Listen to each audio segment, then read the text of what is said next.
and welcome to Measure Up, the podcast for transformational school leaders.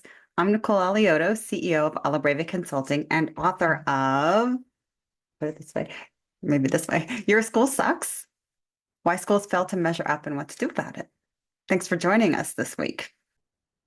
Were you one of the people tuning in this week to the New York State Board of Regents meeting where they discussed the Blue Ribbon Commission report on graduation measures? In case you missed it, there is a plan to completely overhaul the educational system in New York State. The presentation shared with the Board of Regents was titled New York Inspires. Now, the idea of this new system is something that really anybody can get behind and support. It's providing multiple pathways to graduation and not rely on only Regents exams, which are multiple in order to graduate in New York State. And there was discussion of not requiring kind of the traditional seat time or Carnegie units for graduation. Where I'm looking most at this report is regarding the data and assessment implications, the timeline, and the reality. Much of this work is themed around the New York State portrait of a graduate seen here. As you can see, there's critical thinking, innovative problem solving, cultural competence, effective communication, etc. Again, these are all topics that educators and most community members could agree with. And it might look a little familiar to those of you who've been in education for a while because they look similar to the 21st century skills that we were talking about for a few decades. Here is the framework for 21st century learning that many of us are familiar with. Take a look at some of the elements within this framework. We see life and career skills, we see core subjects, information media technology, there are elements of critical thinking, communication. So very similar in terms of the elements in each one of these frameworks. The big difference is that the 21st century framework were guidelines and suggestions, not requirements. So taking a look at the portrait of a graduate, this framework will become the graduation goal, if you will. Are we ready to measure these things now? We weren't quite ready when we were looking at the 21st century framework. It was a challenge to get all of those elements in place, let alone measure them all. So are we ready to measure them now? Will we be ready in 5 years from now? Will we be ready in 5 years from now across all subjects and across all grade levels? Will we be ready in 5 years across all subjects and all grade levels after the curriculum has been completely revamped? See where I'm getting concerned? One of the topics in my new book, Your School Sucks, is about the measurement foundation that exists or doesn't exist in many teacher preparation programs. In order to create consistent assessments that will measure the elements of the portrait of a graduate, as well as revamped learning standards, one will need to have knowledge of psychometrics to ensure that we have reliability across methods. It's not just one measurement, it's multiple measures. We want to ensure validity of the inferences about the constructs being measured, and we may want to establish concurrent validity, which I'll talk about a little later. Maybe I'm being too much of a Chicken Little here, like the sky is falling around us. So let's take a look at some of the slides presented at the Board of Regents meeting last Monday and look at the timeline a little more closely. Here's the timeline. It's a phased approach, and you can see that it starts the planning years right now, and full implementation is proposed for fall of 2029. Okay, now, I said proposed because nothing has been official, nothing has been adopted, and nothing is technically required yet, but we can see where things are headed. And if you take a look at the timeline, it's actually a little less than 5 years before full implementation hits, should it be adopted. I selected a few slides from the presentation to focus on where measurement was discussed or assessment had been addressed. So I'll show each one of these a little bit more closely and share some of my thoughts as I saw these slides being discussed. In adopting the New York State Portrait of a Graduate, there was some stakeholder feedback collected. Some of the challenges identified included measuring of the competencies. We know that if we can't define it accurately, we can't measure it. And measuring these competencies will be critical to clearly define what they are in order to include them in instructional practices and then ultimately measure them. Sunsetting diploma assessment requirements.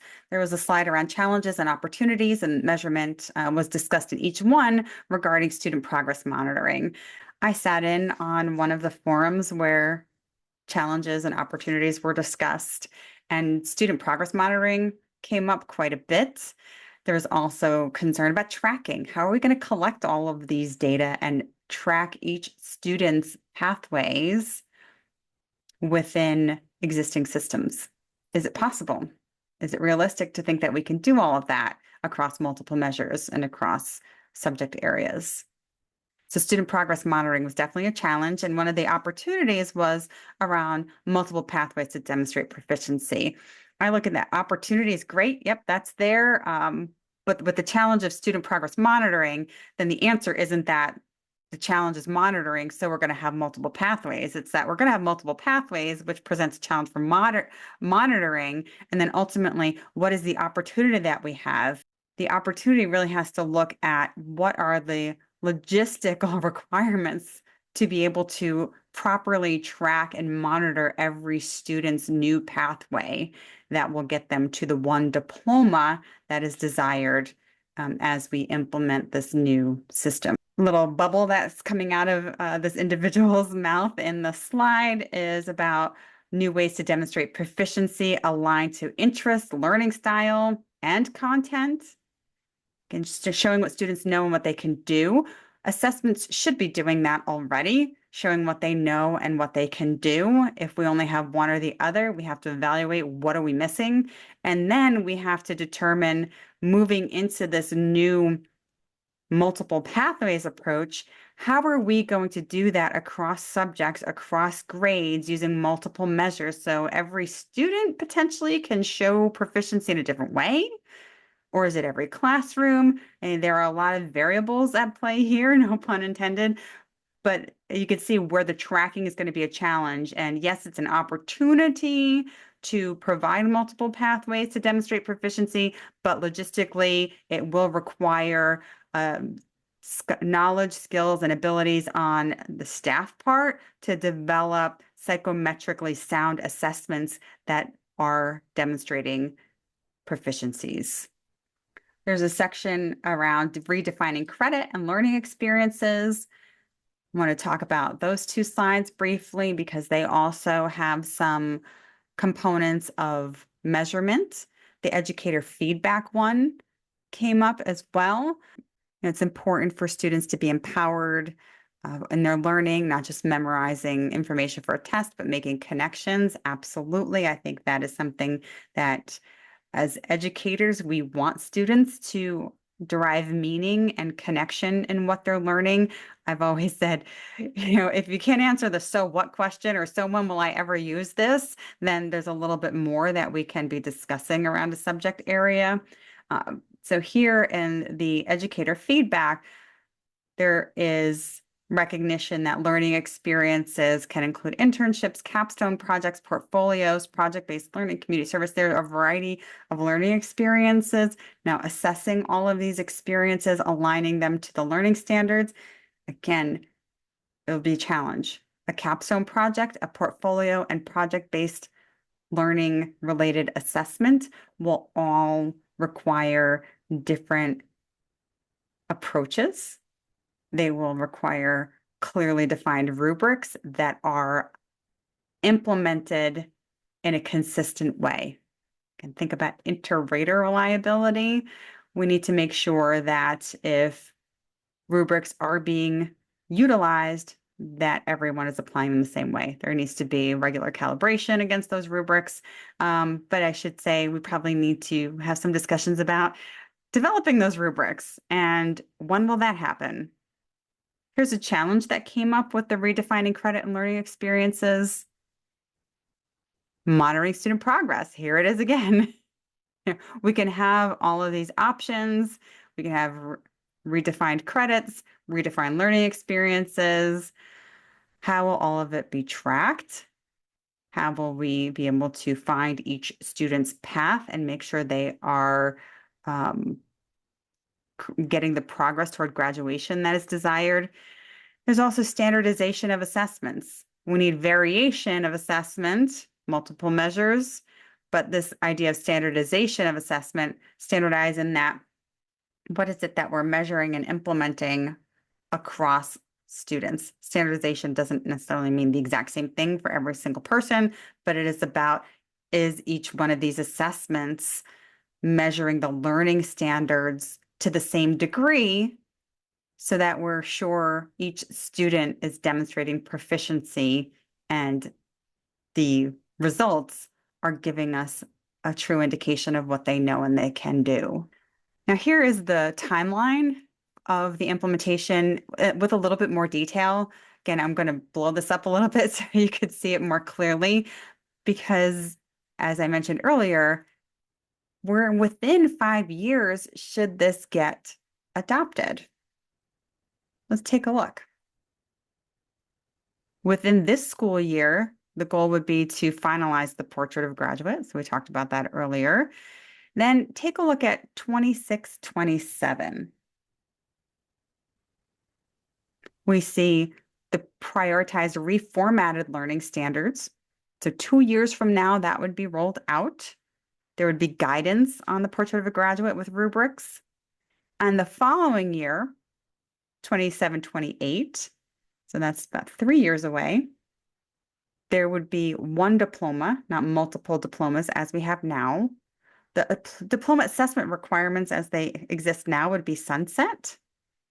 And there would be final guidance around the prioritized reformatted learning standards. So take a look at the overall timeline closely. The learning standards are finalized the same year that the diploma assessment requirements are sunset. The new assessments aligned to prioritize learning standards are scheduled for 2 years after that. Yeah, you read that right. No, I'm seeing here new assessments are aligned and implemented 5 years from now, but the one diploma requirements kicks in 3 years from now. So I'm not sure how we're going to have one diploma that has multiple pathways and a completely overhauled curriculum, but we don't have new assessments. Okay, we're gonna be experiencing the poltergeist effect. Okay, what's the poltergeist effect? I talk about it in my book.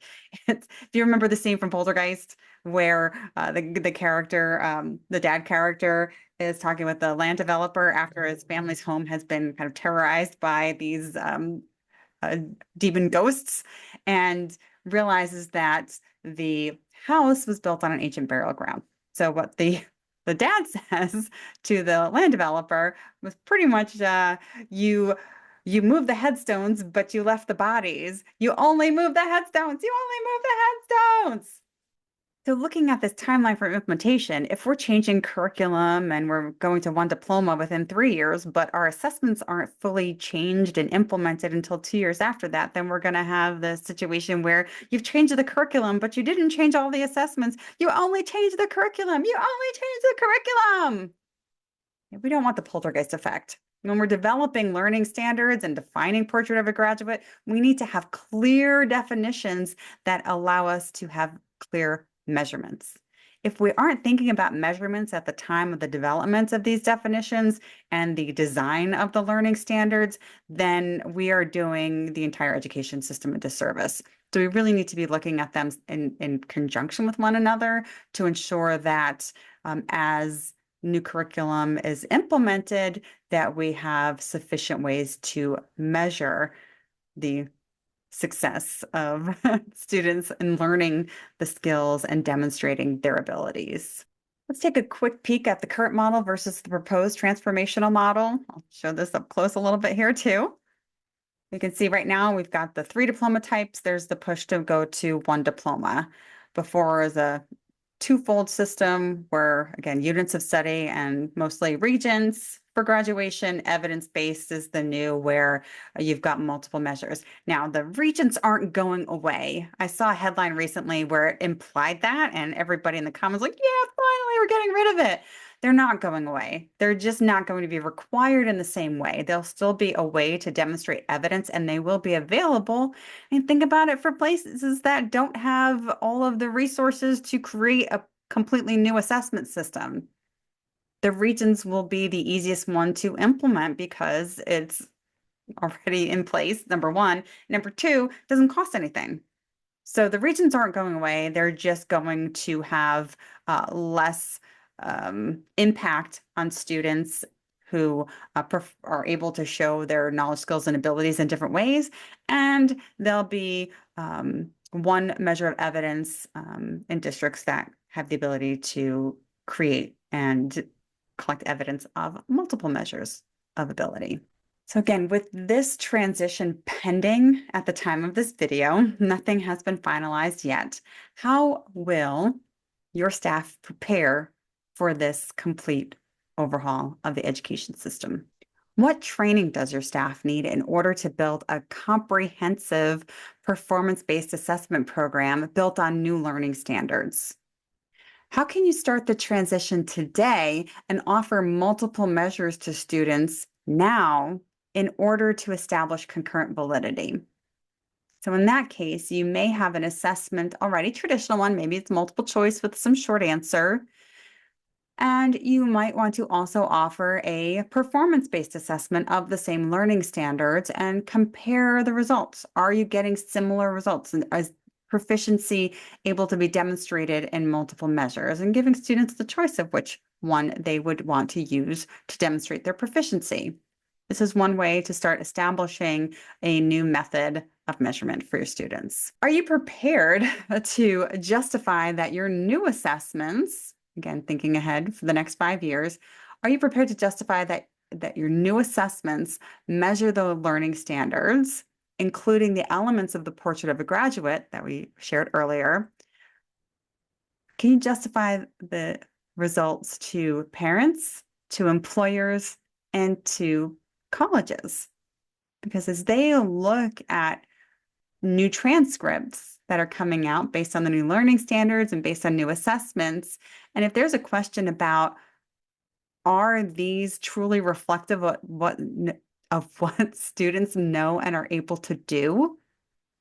Do you have enough evidence to say with certainty, yes, these assessments are demonstrating and are established, and I feel confident that they are accurately measuring students' proficiency in the new learning standards? Now, I recognize this is a heavy lift for most schools, even schools that are more prepared and have more performance-based or project-based assessments within their walls. For schools that might not have staff dedicated to revamping the entire assessment program, or that have limited resources to apply to the assessment redesign, the time to get started is now. I don't mean scrapping everything that you're doing, but how can you start to roll in more of these performance-based tools that not only measure the learning standards, but measure these other competencies that are part of the portrait of a graduate? It's great that they're infused across the curriculum. And that's something that the old framework for 21st century skills said, let's infuse it across the curriculum. Let's embed it into instruction. But now we're getting to a point, if it's required for graduation, what evidence do you have that the students are critical thinkers, quality communicators, and problem solvers, and all the things that are under the portrait of a graduate? Now's the time to start getting those measurements in place because they're important, but we don't want to be caught without time when it's time to show that evidence. With all that, the conversation continues. If you have concerns about the assessment program in your school, how your measures align to the constructs within the portrait of a graduate, as always, send me an email at hello@alabrevaconsulting.com, or you can join us this February as we have our Measure Up Mastermind that will assist with getting these constructs defined so you can measure them properly. The link is in the show notes, so if you're interested. And you can also grab a copy of Your School Sucks. We'll put that link in the comments and the notes as well. So a key takeaway, I know there's a lot going on. Again, the conversation will continue. The timeline is aggressive, but if you're going to start with one idea in one place to help make the most progress toward the future direction, is to clearly define the constructs that are being measured within your assessments. Every assessment that you have in your school should have an item map that aligns it to the learning standards, and then also now connecting it to the portrait of a graduate. So take a look at those, pull out those item maps. If you're saying, Nicole, I don't know what you're talking about. We don't have item maps. We just have assessments for our courses. We need to start to get down to the skills level, because as curriculum is revamped, those assessments will need to be revamped, and you want to make sure that those skills are truly being measured on your assessments, again, preventing the poltergeist effect. So that's a place to get started now, clearly ensuring that your current assessments are aligned to the skills that are within your courses, and then also to the portrait of a graduate elements, if possible. So with that, thank you for joining this week. There will be more in the coming weeks. So subscribe to our podcast. If you are watching on YouTube, then please turn on your notifications so you're aware of when the next episode becomes available. Have a significant week.